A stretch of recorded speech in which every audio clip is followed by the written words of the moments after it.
Sure. Bought the shop. November, the average repair order was $201.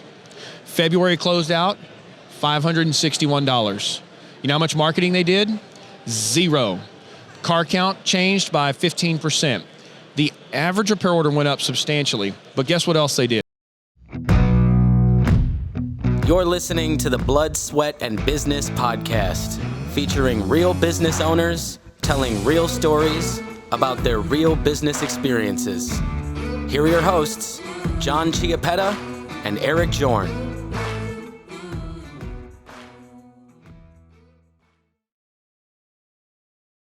Welcome to another episode of Blood, Sweat, and Business. I am joined by PJ from Tekmetric. How are you doing, PJ? Fantastic. Thank you for having me at this awesome conference and working this in.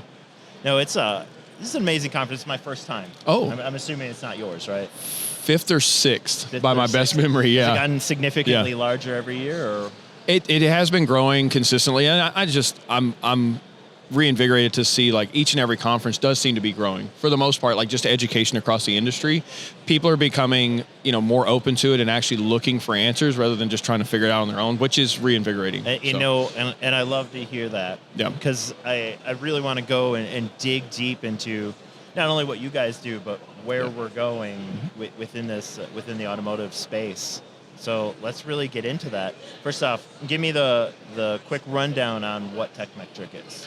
Yeah, so we were started back in, technically I think it was like 2016 was the idea. 2017 really started building the product, and it's just a shop management software, right? We call ourselves an SMS, but I come from the dealership world, which was DMSs, so it's your point of sale, creating estimates, purchasing parts, and that's kind of where it used to stop. Was what most softwares did, was that was kind of the end of it, right? And it was printed off a piece of paper and handed over to a customer. And they'd fold it up, stick it in their glove box, and never come back, never look at it. Yep. And so what we did was we took it a little further. Our CEO, he had a repair shop that he figured out that transparency was what people wanted. He built this huge glass wall, and everybody could see every car that was being worked on in the shop. And so, so we figured out that that's what customers wanted, but they just didn't want to sit in the shop. And so what we did was we incorporated now, we've got digital vehicle inspections in there. We've got two-way text messaging from the shop's phone number. Okay. So about 80-90% of the time, we can actually mask the shop's landline phone number, so the phone number that they know. Mm-hmm. You're not getting those shortened text messages with a little 4-digit number. From a questionable source. Yes, right. Then you're like, do they want to make a deposit into my bank account, or is this the shop that I deal with, right? So why do they want gift cards from Target? Yeah, right, yeah.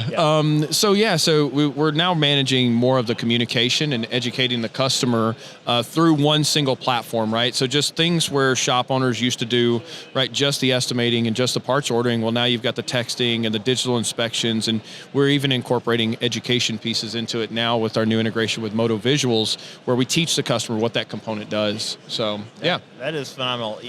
There's a level of convenience that people like when they can do their entire job, or 90% of it, in one platform, right? Yeah. They're not wasting time going back and forth. That is a phenomenal thing. It is, and you absolutely get efficiency when, our team builds it all in-house, right? So our team builds all of that functionality, the texting and the digital inspections and whatnot. So yes, you get efficiency from it being in one system, but one other place that people overlook a lot is if you have multiple systems and one of them stops working, this is the process.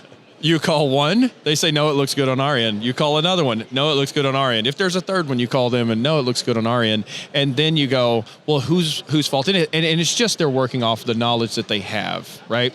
And so that knowledge that they have just says it looks good on our end, but it was actually, hey, if you went to one system, one single software, and they said, hey, yes, it's on us, we'll fix it. That right there, that time savings is huge as well. And you have accountability. You have one vendor and accountability. So only one phone call, right? Yes, one phone call, and trust me, they will call us if we ever have a bug. We're not perfect, right? But if it happens, then yeah, there's one person to call and they notify us and we fix it. So okay. Well, so let's talk a little bit about where Tekmetric is going. I'm not gonna. You don't have to have any spoilers about what's coming, and probably the developers wouldn't appreciate that. But kind of, is there something you can kind of hint at? Like, obviously, you already said some of the educational components, right? But what are we looking at, again, as an industry? And I'm sure you guys are following that. Yeah. Some of the biggest trends that I guess are affecting shops.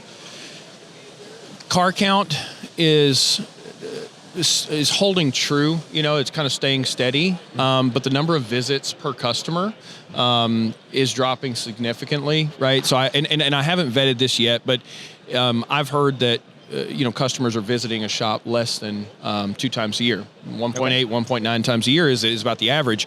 I went to an educational training, a 2-day training the other day, and they said that the average is now 1.2. I haven't vetted that myself, but the guy said, hey, 20 years ago when I got in this business, customers came to us 3 to 4 times a year. And I believe that shop owners need to be acutely aware of statistics like that, right? So if you've got an average repair order that's $200 or $300, the average usually hovers around $350 across the industry. Well, you're going to see that customer still call it. They'll call it 2 times a year. Maybe it's not 1.2 yet, but maybe it's trending in that direction. It's trending in that direction. Why is it so low, right? All the things that we're buying have risen in cost, but I see a lot of shop owners who are just not tracking with where the industry period is going, what the customers expect, where their expectations either are today or definitely will be in the future. I see a lot of people that are just not prepared for that. And so for us, we want to help shop owners realize, like, hey, these cars actually do need more repairs. I do a talk right now about the average cost of cars. The average cost of a used vehicle 20 years ago was about $8,000. It's now $27,000 last year. The average new car cost was $25,000-ish. The average new car cost now is $50,000, but your labor rate's gone up by 20% in that same amount of time. Like where the industry is going, where the cars are going, the technology that it takes, we're investing. I mean, the Hunter alignment booth is down here, and I'm seeing all this beautiful new technology and $100,000 equipment, but we don't invest in the customer's experience and their expectations as well.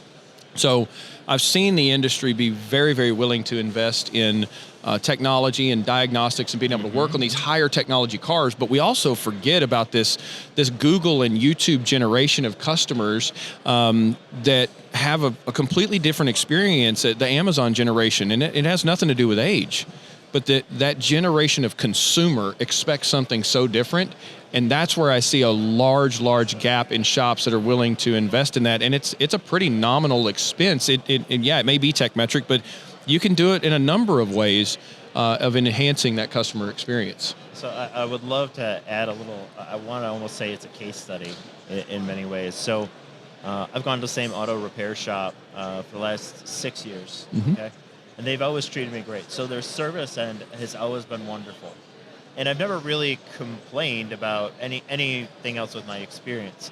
But I've noticed over the last probably year or two, and they did switch to Tekmetric. The last time I went in, Smart shop. All of a sudden I looked at it, I was like, oh, who are they using? Why is it? Because I started to notice, like, oh, they're providing information, like I'll get links. They offer to have things emailed over. I'll get text messages that are automated. Like all these new features, I was like, oh wow, this is really convenient. Because of course, a lot of us are working. We're going all over the place. We just need to be reached, and it's not like you're always available to take a call. So it's been a phenomenal experience watching them transition that aspect. Again, their service when I'm physically there has been great. Right. But now they're able to do even so much better. But let me give you a scenario that I think happens every single day. So let's say that shop that you've known and you've trusted for many years, and you tried to schedule. You had to pick up the phone and call because they probably didn't have online booking. You try and pick up the phone and call, and you finally get in touch with somebody and they're completely booked up, right? And you've really got to have this thing done to your vehicle before you go out of town. And you go try a new shop. Yeah. When you walk in that new shop, your guard's going to be up a little bit, but if they treat you with respect and they start off the transaction, the business transaction, and they build a little bit of trust with you, you walk out and you feel, okay, they're going to fix my vehicle. Easy fix. Even if it's an oil change, tire rotation, etc. But then you walked out and then you got text messages. You saw that your car was inspected. You got pictures and videos, right? They recommended something that you didn't know the vehicle needs. Now, that's going to be a surprise. It's going to be a little bit larger expense, but you get all of that, and they made it super convenient, and then you get the approval. You approve it on your phone. And lastly, they presented even a text-to-pay or even consumer financing. Now, go back to your old shop and the way that you used to do business, and they didn't offer that yet, and you went to that new shop, where would you go back? And in my opinion, I, as a consumer, I'm going back to the other one immediately. If anything, at a bare minimum, it starts to raise the question, right? And all it takes is that little bit of doubt. Yeah, and I have to remind shop owners all the time. I go, they came into your shop. I hear this all the time. Well, my customers trust me. And yes, they do to some level. Of course. But they also, if they come to a repair shop, if they have even pulled in the driveway, if they have called you one single time or even booked an online appointment for those that offer it, which we do integrate and have that option, if they've done that, they already trust you some. They already believe you can fix a car. So now it's just, can you differentiate your customer experience and show them how you're going to do it differently? You're going to fix the car. The car's getting fixed regardless. Yep. Now, can you give them a better experience, right? I can order stuff on websites all the time. I can go to the manufacturer and order something, but where do I always end up? Amazon, because if Amazon sells the same thing, I know I can return it easily. Everything's already set up. It's going to get delivered the same day or the next day at the absolute latest. I still order stuff that I could go to that shop's or that manufacturer, that retailer's website. I order it on Amazon still because it's a better experience. And especially when you're looking at, okay, these are both the same price, but I'm getting a better experience. Absolutely. You're going to go for the experience, right? It is. I'm even willing to pay a little bit more. I have no problem paying a little bit more for that better experience. And we've seen that even in the numbers. We're finally getting to a point. I think we processed something like $6 or $7 billion through our software last year. It's kind of crazy, right? Being here it's crazy to think of a number that big. It is. But I was like 5th, 6th, 7th employee, whatever it was. And so I've been around since, the early days where we were begging people to use our software. And now, we have hundreds that are coming on board every month. And so for me to see this massive shift, there is a shift happening in the industry and there's people that are starting to value this. But here's what that data actually tells us. When our average repair order at Tekmetric shops, and this can be done with others, so I'm not just saying it's just us, but when you enhance that customer experience, our average repair order hovers around $600 per car that comes in, where the industry average hovers around $300 to $350. That's not an anomaly when you do that across the thousands and thousands of shops that we have. Again, you have a ton of data to go over, right? So you have this huge sampling of clients, and you're able to kind of see it as it changes, right? Yes. And even by that, you can then forecast, right? Absolutely. Looking for the trends, looking for, we've even seen laws of diminishing returns where too many pictures. We've actually found a sweet spot around 8 to 10 pictures is where consumers will spend the most amount of money. Okay. And now we're getting enough data points to where we can actually measure that and have high levels of confidence where we can go to the public, to the industry and report these. But when you take 24 pictures, they spend substantially less, right? You give people too many choices or you overwhelm them, they make no decision. You're right. So now we're starting to get to, if you take pictures of 4 tires and 3 or 4 things that are either problematic today or may need attention in the near future, the customer appreciates that and spends more. If you take 24 pictures, they're like, what are these guys doing, right? They get overwhelmed. Right. Yep. So little things like that to where we can coach shop owners, service advisors, and even the technicians, because we're in an industry that's pretty averse to change. It's kind of been relatively unchanged except for the technology. Every industry is adverse to change, It right? is. That's Everyone's true. That's true. But we've adopted technology on the cars, but changing the way that the shop runs, it's kind of the same. Cars show up, you greet the customer, you give them a quote, you give them, they approve it, give them the car back. It's been relatively unchanged. We've missed this kind of education point in the industry and this transparency that is really coming about and changing how much customers spend per time they visit. So. Well, and it isn't necessarily just about the dollar value, and I don't want to just hang on that and say we want shops to make as much money as possible. No. That is not it. It's being able to provide that level of, I'd say, transparency with them. Again, an example. I went to my shop, and I know I don't drive a lot because I work remote for the most part. So they're like, oh hey, this is what we recommend taking care of, and you got all this other stuff. And then I have the conversation. I say, how necessary is some of this right now? I'm not going to I'm not planning on driving anytime soon. what should I take care of now? What should I be looking at in 6 months? Because, not everyone's just got like $6,000 laying around, right? Yeah. So, but be able to plan that, and then knowing, kind of having that discussion, saying, let's plan this out, then, you kind of have already decided, hey, I'm going to go see you in 6 months, right? And then they kind of also get that feeling too, like, okay, we got this coming down the road. Yes, absolutely. And also, but that's also contributing, like the amount of remote workers. So COVID obviously changed that substantially for everyone. Actually, and this is actually something I really want to talk about. Let's get into these numbers of what we're seeing, why there are less repairs. Yeah, so think about it, and there's two things, in my opinion, and I mean, it's kind of common sense, and I have also heard a number of people speak on this and share some of the data, but the miles driven has come down dramatically when you look across the entire U.S. population, right? So there's, give or take, 300 million people in the U.S. I think it's 250 million to 300 million cars on the road. So there's about a car per person in the U.S., right? Some of those people aren't above 16. So we have a lot of cars per legal driving age person in the United States. And then you're looking at people who are older, who they'll probably just have one vehicle, right? Correct. Okay. So we're a car culture in the United States, right? But COVID changed something dramatically. I think the average American worker drove about 25 miles, I think, each direction, I want to say, to work was the average, give or take. And so that has changed. You work remote. I can work remote anytime that I want to. I travel a lot for work. So for me, like, it's just back and forth to the airport, or I can work from home. That changed. Even though the average age of the car has crept up very consistently for a decade plus, right? It was 10 years old, and it was 10 and a half, 11. Now it's 12.5 years old. The average car on the road has grown dramatically. It's over 12 years old now. But the number of times those cars come to the shops, because one, people are driving less because they're able to work remote. Number two, service intervals have grown, right? My truck, I went 8,000 miles on an oil change, and I checked the oil life minder, and it was like, I don't know, 40% still. It's like, no, I'm getting an oil change, right? It's been like a year. So I was like, no, I'm going to get that oil changed. Idle time is just as bad on a vehicle as road miles. As a matter of fact, I think road miles, easy road miles on the highway, it's really no big deal. It's made for that. Sitting. I mean, it's pushing the fluids through, right? Exactly. Dry seals and et cetera. A car that sits. If you ever had a classic car or a third vehicle or something, it's your toy car, it's really bad for them to sit. And so there's still things that are causing these vehicles to need maintenance.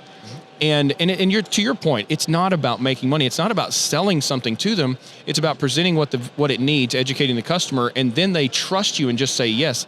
When they understand it, they'll say yes. People don't know what I just said. They don't know. They're like, oh, well, I only put 2,000 miles on my car this year. Doesn't matter. That stuff's still set there for a year. And at a bare minimum, you probably should have somebody look at it, because again, we're a car culture, and we like it when we can get in our car when we need to go somewhere. Yes. Right? Yes. It's a huge inconvenience, and especially, again, if you have a family, you need your vehicles to be reliable. Yes, absolutely. So that's, to me, it's the longer service intervals, and people are, as a population, we do have to drive less to go to work. So yeah, the cars are just going to come into the shops less, so they need to be inspected properly, and the customer needs to be educated on what it needs. So I want to talk about these service intervals, because I've definitely fallen into that category. Usually it's I'll go in for an oil change, and I am presented with, hey, these are the things to look at, right? And so to me, as long as I'm getting those things taken care of, I don't need to be in as often. But now I'm looking at my visits, and they're more typically higher dollar, right? Because it's not just I'm going in for oil change. Now I'm getting a bunch of other stuff. Can you talk to me a little bit about that? And then, as well as I want to go into a little bit about inspections. Sure. So a couple things. Yes, the service intervals are longer, and the OEMs, I mean, I remember back when I was a kid, back in the 80s and early 90s, my dad would brag about whatever car we had because it went 100,000 miles. Okay. Right? Yep. Does anybody really do that anymore? Like, is 100,000 still the benchmark? Because I don't think so. I drove my car to 175,000, and I was so happy with it. My wife's last car was at 140,000, and she was in sales and business development back then. She was driving all over the country. I was starting to get uncomfortable. Her car was so bulletproof. It was fantastic. It was giving me no real reason but it was just an old mindset. I've been looking for a toy vehicle that I wanted. I really want a Toyota Land Cruiser or a Lexus LX 570, right? I always love those. I have never seen so many vehicles for sale in the used vehicle market that are 200 plus thousand miles, and many that are over 300,000 miles. Wow. But could you have imagined that 20 plus years ago? And I'd remind people, like 20 years ago, 25 years ago, that wasn't that long ago. We're talking about 2000. I mean, it was within our lifetime. It is. Right. You're talking about going back to 2000. And so, yes, the service intervals have changed. The OEMs have really upped their manufacturing quality. They've changed the type of fluids and all that they use. We're looking at better products in many ways. Absolutely, right? I mean, across the board. Made massive changes. I mean, they're coming into, it's about 100 years, right? Yeah. So you look at the initial ones where they're basically held together by a couple bolts and. Yep. But now you've got OEMs like I think Hyundai still offers a 100,000-mile warranty. I remember driving a Hyundai when they first kind of came to the U.S. and you started hearing about them, and it was an inexpensive car. It was considered a cheap car, an entry-level market car. And now I had a Hyundai Palisade the other day as a rental car, and I got in and I was like, the fit and finish was great. This car rode and drove fantastic, and I think they are still offering a 100,000-mile warranty. That means that they have got extreme levels of confidence in their manufacturing. So yes, those service intervals, they have changed the way that they manufacture the cars, the fluids that they put in. Now you have sealed transmissions that have lifetime fluid in them. I mean, well, how are you going to do a transmission flush on that, right? And oil change intervals that are approaching 10 plus thousand miles. We need to be acutely aware of that. And also as an industry, like, well, the car does need other things, and are we equipped to, one, perform those repairs, and two, educate the customers on why it needs it? That is phenomenal. Is there anything else that you want to really talk about with those service intervals before we transition into something else? No, I was going to say, well, in terms of the service intervals, a lot of customers still have that same mindset that I do, right? That 100,000 mile thing, or oil changes at every 3,000 or 5,000. I do think the inspections play a big role in that. And one of the biggest things that I have found, like, you can tell a customer that, I don't know, they need a CV axle because the boot was torn and all the grease came out. Okay. Do you know what that is? No. Okay. I do not. So you service this industry, and that's okay. That's why I asked. You are actually in this industry, and there's a ton of people here that were, at this event, that they're in this industry and they actually don't know what I just said. Now we go talk to somebody who is in no way in our industry, and they definitely don't know. And so you can still give them this transparent process and this experience, and you text them pictures and videos, and you show the axle and it moves and it makes a clunking sound. It still doesn't mean anything. So what we recently did was to educate the customer is incorporated, Moto Visuals. And so we incorporated Moto Visuals now, which is it's a product that's owned by Advanced Auto Parts, but we incorporated that into our digital inspections. Okay. And so now you get these snippets of video, 60 seconds, 45 seconds, 2 minutes, that tells the customer what each component is. It's great looking design. It's kind of not cartoonish, but it's it's got like animations. Yeah, animations. Right? That's it. It's an animation of the vehicle, and it explains in most of them sub 2 minutes exactly what that component does, how it is serviced. And so the customer can now, this Google and YouTube and Amazon generation can take snippets of information, absorb that information very quickly. Now they understand what it is, then they see theirs, then they just say yes. They appreciate it because you educated them and you gave them a standardized experience, and that's what makes them say yes and spend more, because they just don't know. You don't say yes if you don't know what you're buying. Exactly. And again, that goes back into transparency. And I'm going to make a quick transition and talk about contractors. One of my good friends was an HVAC guy. Loved him to death. And one of the reasons that I loved his service is he would always just tell me these things like, hey, this is this, this is why we're going to do it. This is when you should do it. Because he's also giving me tips. He's like, you don't need me for this. He's like, you can flush your hot water heater. He's telling me like, yeah, maybe you should open up your AC. He showed me how to hose it out. Now I feel confident because I can do these things myself. Is that money out of his pocket? Maybe, actually, yeah. Like, I don't need him to do these things. But on the same level, it gives me an opportunity to be like, this is a guy I trust. He is out there for my best interest, right? And people want that, and they respect that. I would agree with that. I just had a plumbing line that was backed up at the house. Technician shows up, has a tablet, put a scope in there to make sure that the lines weren't broken, texts me the videos, shows me that it's fine, just that it's clogged up, right? And sends me a quote, texts it to me, sends me a link to text and pay him, but I was actually just pulling up at the house right when I got it. Like, I had a completely different experience. Now, if he told me everything that it needed, I was not going to be running the snake down through there and cleaning out that pipe.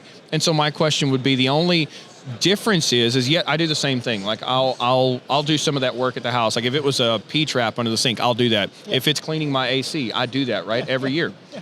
But if someone told me that, I was going to, maybe changing the rear differential fluid in my truck, I might do that. If it was doing a coolant flush and adding like BG products and running it through and cleaning the entire set, I'm not doing that.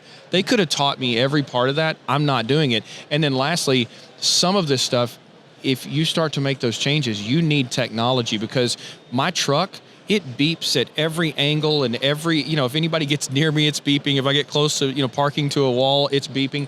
The technology that's in these vehicles now, if you mess with something, if I take the bumper off and that's involved in doing, let's say, a coolant flush or some repair, you're actually supposed to recalibrate the entire ADAS system. I have no technology at my house to recalibrate an ADAS system, but it's the whole front bumper is nothing but sensors. So someone could teach me how to do it. I can't do it at home, and it would not be worth it to me to buy the technology that's required to do it. So in reality, it's, providing them the information, and then really the client is deciding, like, they're making the decision in their mind, and then they're more comfortable, because it's not like a high pressure thing. No, you don't want to be sold something. You actually want to be the one who wants to buy it. Yes, right. They need few decisions, right? 3-4 decisions most, in my opinion. 3 or 4 decisions at most. Share that with them, educate them why they need it, and leave it to them. I tell people all the time that what we try to do, and our competitors and even supplemental softwares, all we're trying to do is supplement a good sales process. People do still want to understand. They still want to speak to your service advisor. There's still a human connection. Absolutely. Right? We There's are still people servicing people. That is like a job in a nutshell. Right? It is. So like AI is not going to be taking over service advisor positions in anytime soon, in my opinion. However, we're going to be talking about AI That's coming down the line. Okay, good. I don't know how well I can speak to it, but I will do my best. But all right. In all seriousness, like, this is a supplement just to building a good relationship and explaining this to the customer. There is still a human connection, but one of the most eye-opening things that I ever did was when we launched the partnership that we have with Advanced Auto Parts, I went and visited shops up in New England with them. And I will never forget expecting to walk into shops and see people.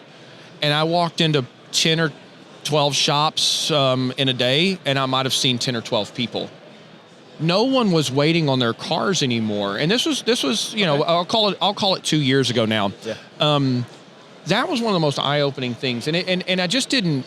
I kind of knew it, but I just didn't realize it, and I didn't see it in practice until I just went to shop after shop. Action, right. I went to shop after shop after shop, and I was just blown away that literally no one waits for their car anymore. Yeah. No one. And shop owners, I think, would probably prefer that. It's kind of awkward, and you're calling parts vendors if you couldn't do the digital order, whatever may happen. Things can get weird and awkward, and they also start to pressure you, like, how much longer does it take? Can I go out and look at it, et cetera? Yep. Shop owners kind of prefer it. Well, then, okay, how do you explain it? Mm-hmm. How do you educate them, and how do you explain it? It's without them being there. Exactly. Right? You can't walk them out there and show them that loose, front axle. And also, and this is always a possibility because liability is a thing. Do you want them in the shop? Next thing they trip over something. Absolutely not. You never know. You really don't want them in there. No. I can jump on TikTok or Instagram right now and see plenty of videos of lifts failing, a technician forgetting to apply the lock under there, and et cetera, and a car falling off, and thank God nobody's getting hurt. But someone could have if you had a customer out there, and that's just not a lawsuit you want to deal with. So when you could just do pictures and videos and send them home on their way, and you could communicate with them and then have a phone call to go over it. Again, it's saving everyone time, effort, and energy. And maybe you can actually attest to this more.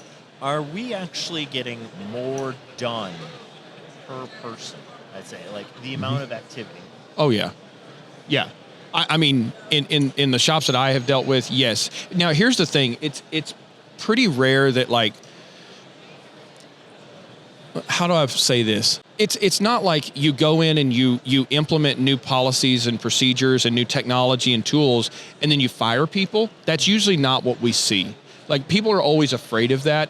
Usually not the shop owner. I've had shop owners ask me this before, and they're like, oh, well, I could lay a couple people off. I'm like, yeah, I don't really see people do that. You're probably not. But here's what they do is, if you have a bookkeeper that, let's say they implement using an integration into QuickBooks, and they're taking their numbers from Tekmetric and pushing them over into QuickBooks. The bookkeeper almost always wants to push back on this because they're trying to make sure that they have a job. And I said, you're not going to lose your job. What you're going to do is you're going to find more time in doing discovery and digging into and planning and projecting. Where is your company going to be? What is your cash flow like? Instead of trying to reconcile or input numbers and input the labor sales of every RO and input the part sales. So yeah, technology is creating efficiencies, but then you're actually still got that human element that can go in here and actually think and be strategic, to where technology took off something that was mundane. Now you go be, forward thinking and plan for your business. So we work with a lot of business owners, and we're always trying to find ways to take off hats. Because the business owner wears a lot of hats, because sometimes they'll be fixing the cars because somebody didn't show up. Whatever the case. And I've worked at a lot of different places, and I've never seen technology just cause mass layoff. Right? It has freed people up to do other things that they needed. Right? I have to agree with that, especially in our industry. Like, I mean, I've always been in some form of sales and business development, and pretty much everybody that we deal with, they're either a technician, which is manually, diagnosing, thinking through, and working on a car physically, right, touching it and working on it, or you have someone who is in some capacity a bit of a sales, right, type role. It's pretty rare that those get, mass layoffs. Even if you look at OE manufacturers and vehicle manufacturing, there's a lot of technology. It's a little bit frustrating. I've toured the Rouge factory of Ford's Rouge factory, where they build the F-150s, and respectfully to Bill Ford and everybody involved in that, and Jim Farley, I have toured it, and it's a little bit frustrating to see how little they are involved. A person is involved in building that car. There's so much. Oh yes, like there's a tool that is on a recoil that lowers down, and there's still a human that uses that tool to bolt an AR on a bolt, a bumper on. There's a machine that comes down with suction cups, and it lowers the windshield on, and that person just kind of guides it and sets it there. Does the fine tuning. Yeah, and they're making whatever $50 an hour or whatever the UAW is now negotiated, and I'm like, that feels like we're overpaying a little bit, but it still did not just massively replace them, and it took a really long time. That's 100, to your point, 120-something plus year old industry. They've been driving cars for a long time. Right, yes. Right. So that assembly line has existed for 100, 120 years, and there's still a lot of people on the assembly line there. So ours is completely different than that. You're taking things apart, and you're physically working on the cars, and then also being in sales. I'm not seeing it changing much at all. It is enhancing. It is absolutely enhancing, and I see shops using it already. They've got ChatGPT open. They're writing up estimates. They're writing up descriptions of what is involved in doing the repair, the diagnostics, and et cetera. It still has a little bit of a gap in my own personal experience and when I've seen people demo it, but it's coming. And that's where I see, again, that's a mundane process. If you do mostly the same thing every time you replace an alternator, do you have to write that out every single time? Exactly. All that did was just give you more quality time with the customer, more quality time with your technician, your shop foreman, instead of writing out the same description, because you replace an alternator on a Nissan Altima, a Nissan Titan, or a Nissan Maxima, there's probably a pretty similar process there. Right? You got your labor time, you got your parts, and then the description is, we tested this, we found this, we replaced this. It's mundane. It's literally the same thing. Yeah. So I write it out every time. Yeah, so that's where I think technology is really starting to help streamline the industry and what a person has to do with that monotonous task. Okay, perfect. All right, now we're really going to move into the future. Oh, wow. Okay. What is happening? What do you see in the next 5, and then let's say the next 10? The next 5 and the next 10. So we'll start with the 5. what do you see in the future for the next 5 years? We'll start with Tekmetric. I'm sure you guys have a plan for the next 5 years. Sure, right? sure. And I'm sure it's going to kind of match the automotive industry. What's that all What's all happening? It's hard to say. I mean, Are we gonna have flying cars? No, we're not going to have No, flying we're cars. not. We've been talking about them for 20 years, and we're really not much closer. For my hoverboard, that was yep. what was I having 10 years ago? Hoverboard, and then what was it? I think it was a Sky Car. I remember that one. Like, we're not much closer. Regulation is holding that back. And I mean, have you driven on the roads? I mean, if you drive on the roads, and I'm like, I don't want those people flying cars because like then they can hit my house. Like, I want to pause you for a second. So I'm a drone pilot. Okay. So I very much understand the licensing that's required. I have my license. The testing is very difficult. Yep. And yes, you do not want this 2-ton object potentially flying over yours. Or if it goes high enough, interfering with airplanes. And it's an airplane, yes. So it's already tough enough on the route. You're being too kind. I saw a lady reading the newspaper on her steering wheel as I was driving to the airport 3 days ago. Like, let's. It wasn't a driverless car, I assume. No, it wasn't. It was like an 03 Camry. Technically, so she's not driving, then it is a driverless car. That's what I'm saying. Like, oh, no. I was like, let's dial it back. And I saw somebody, full on putting their makeup on, visor down and doing this. And I'm like, that's the person I definitely, like, please make sure they don't have a flying car. So, no, flying cars, I'm not seeing it. AI and machine learning really is going to change just the way that we function and the core tasks. I talked with a company the other day that had they were about to do a software update, and they were going to have over 1 billion data points that they were pulling from that was going to help technicians fix cars, right? So in taking, like, let's say if someone is taking the data that's in Tekmetric and you compile that and you start looking at other companies that have these data points, and then you incorporate machine learning and or AI, which, by the way, I think those terms are abused a little bit, but when you actually use machine learning and AI, which are two totally different things, but using those to compile data points to now go, when we see this P code, you have an 85% chance this is the fix. Then you have this and this that are going to be a 7% and 8%, right? Or whatever it may be. Oh, gotcha. That's happening as we speak, and it's nowhere near any mass adoption. But I think that's really good news for technicians, for the industry, as we've seen difficulties in getting technicians. I also do think that I'm optimistic that finding technicians is going to become easier, and this is probably not a popular view yet, but this is my theory: is that my wife worked. An optimistic view. It's not. It's actually a realistic view based off of empirical data, and the empirical data is that if you look at European countries, Germany specifically, my wife worked for a German company for about 10 years, and that German company really opened up her eyes to the fact that the way that they look at kids coming up through school, and you do enough testing to figure out what are their strengths, you don't have someone going out to get an art and philosophy degree where they should be owning a plumbing company or a repair shop or being a technician, and also likewise paying them as they should be, right? So I bought a really fun toy car a few years ago, and I loved it. It was a Porsche 997 Carrera S, and in Guards Red. Love this car. Okay. You know who I bought it from? A plumber. And he sold it to me so that he could buy a McLaren. And like, let that sink in for a second. Like, as a country, we've told everybody in order to be successful, you have to go to college, and that is absolutely not true. So if you look at other countries and you look at the EU, and like I said, my experience personally was with Germany. It was okay. You were told, like, hey, we'll pay for all your college because you're going to be an accountant, or we're going to pay for all your trade school, and you're going to go be a fantastic tradesman. And they make $250,000 in just a few years. They start out of school at 100 plus. Like, that's okay. That's the way that it should be. Mm-hmm. And so I actually think that it'll get better in our industry. So I want to add to that because I do foresee that in a way, but listen to this take. I think that AI is going to shift people away from certain jobs that just aren't needed. So obviously in the 90s, there's the huge computer boom. Mm-hmm. So everyone's on computers. Everyone's doing that. And those were really well-paying jobs too, especially at the beginning, because no one knew how to use computers. Now more and more, we have more people using computers, and now AI is able to make them so much more efficient. So again, it's not laying people off, but now it's just there isn't going to be more jobs for it.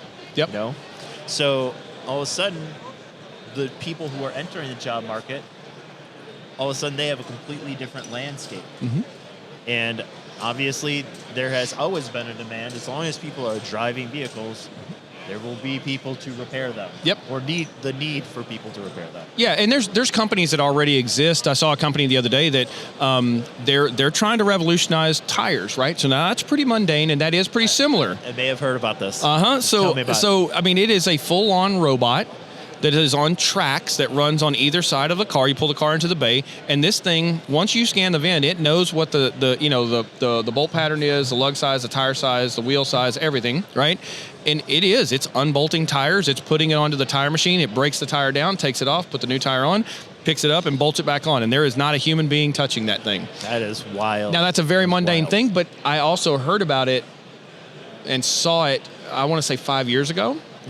I'm not seeing a lot of adoption of that just yet. Like, it's not happening at any breakneck speed that's just going to, empty an industry of demand for the people that do this and are good at it. A lot of this stuff, and again, we see accounting, we're looking at charts, we look at numbers, and it's never, in 1 year everything changed over, okay?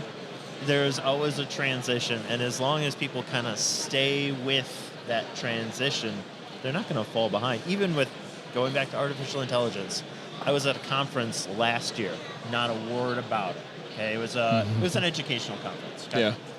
Not a word about it because it hadn't hit the point where, it had received so much adoption.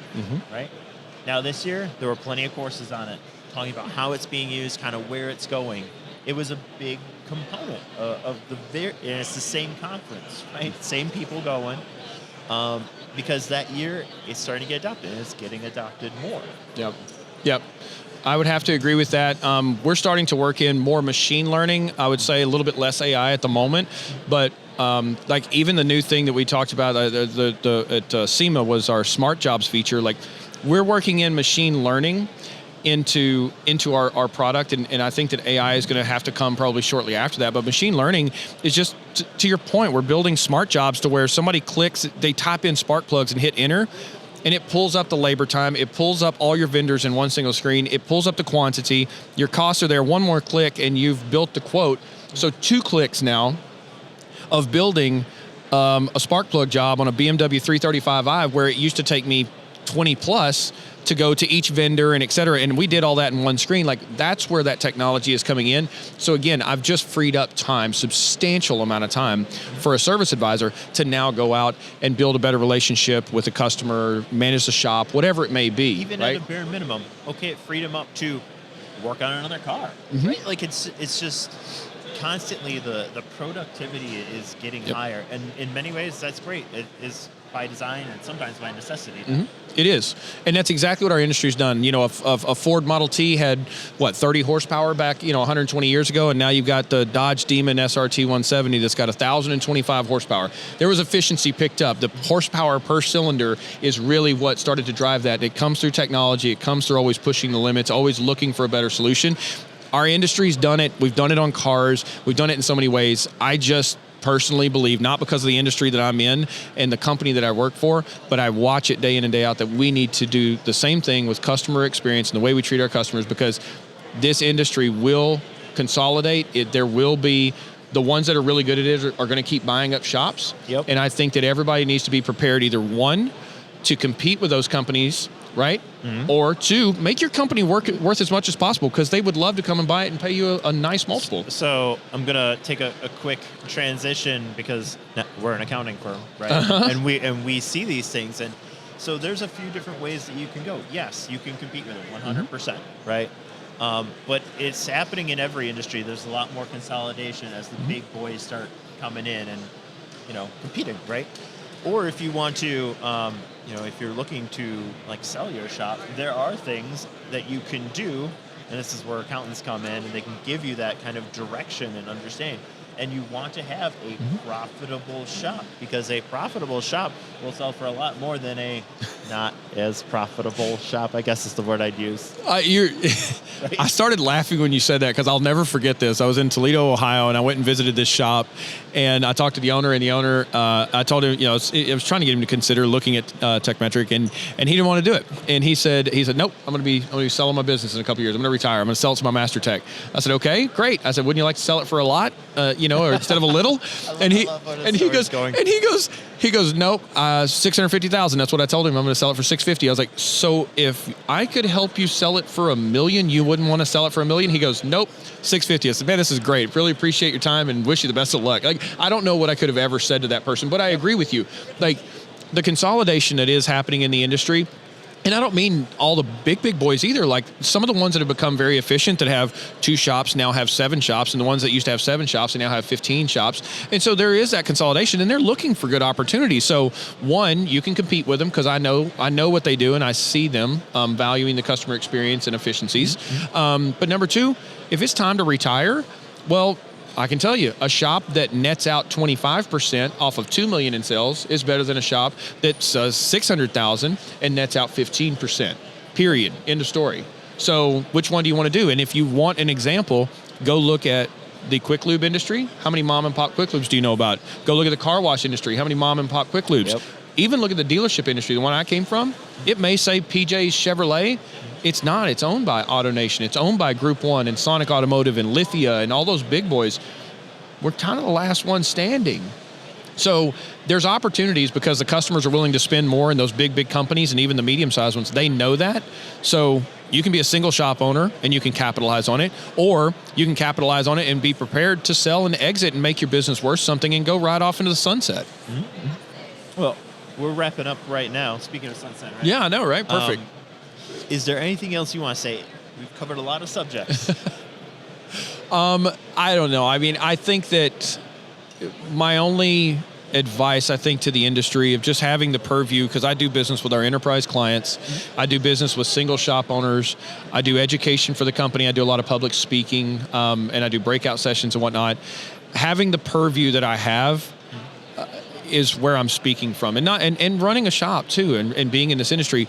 For me, I have this global purview, and I do see these things in practice. These are not theories. These are things that are in practice. Even the thing I was talking about technicians coming along and us legitimizing our industry through customer experience, but also telling technicians and people, it's okay for your hands to get dirty and to go out and work. Like, that's perfectly okay. Somebody needs to do it. Exactly. Right? It's real world experience that I have seen. And so I want people to be open-minded to change, be open-minded to what is coming down the pipeline, and thinking about it like with your consumer hat on. Everything that I think a shop owner does, if they think about it with their consumer hat on, like, if I was a consumer, would I appreciate this? Have their perspective, because it's about them, not necessarily just about you. It is, and we've had a captive audience for so long. It's not that way anymore. Customers have choices. They can find better options really fast with Google or whatever. So I think that if every shop owner and every person that works in a shop puts their consumer hat on, remember, I could go buy this polo from, FootJoy, who manufactures this and who is the retailer. But if Amazon sold this FootJoy polo, I'm buying it from Amazon just because it's a better experience. Yeah. So. No, I got you. And I do want to say we appreciate you guys. We love your software. We refer you guys plenty. From the accounting end, I'll just tell you, like, the reporting just makes things so much cleaner for us. Awesome. And because of good reporting, we're able to help shops become more profitable, and that is huge.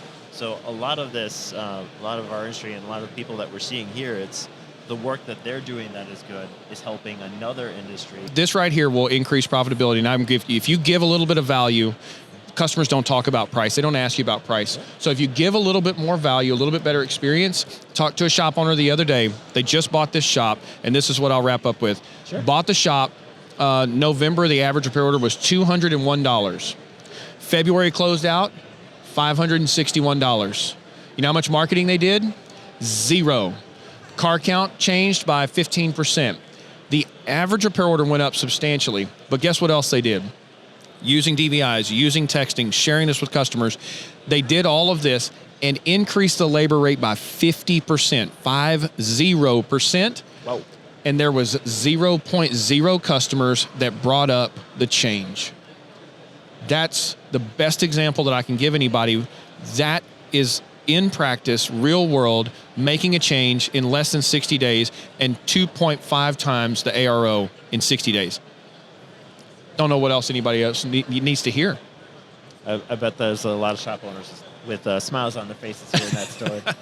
You can't just do it. You can't just change your labor rate and not give a little bit. Give more value, give a better experience. Customers are happy to pay for it. Gotta have a reason, right? Yep. All right, well, perfect. Thank you so much for sitting down with me, PJ. Happy to. Thank you guys so much for having us. All right, and if anyone wanted to check out Tekmetric, yeah, where should they be going? Go to tekmetric.com. You guys will see all of our pricing, all of our features and packages. No contracts, no cancellation fees. If you don't like us, you can fire us at any time, but check us out and sign up for a free demo. We'll show you the software and see if it helps your business. And we'll have all the links in our description, but it is Tech.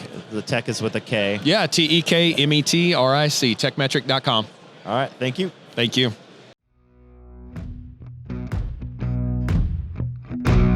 You have been listening to the Blood, Sweat, and Business podcast. You can hear more real stories from real business owners about what it takes to make it in business by subscribing to the podcast on Apple Podcasts or Spotify.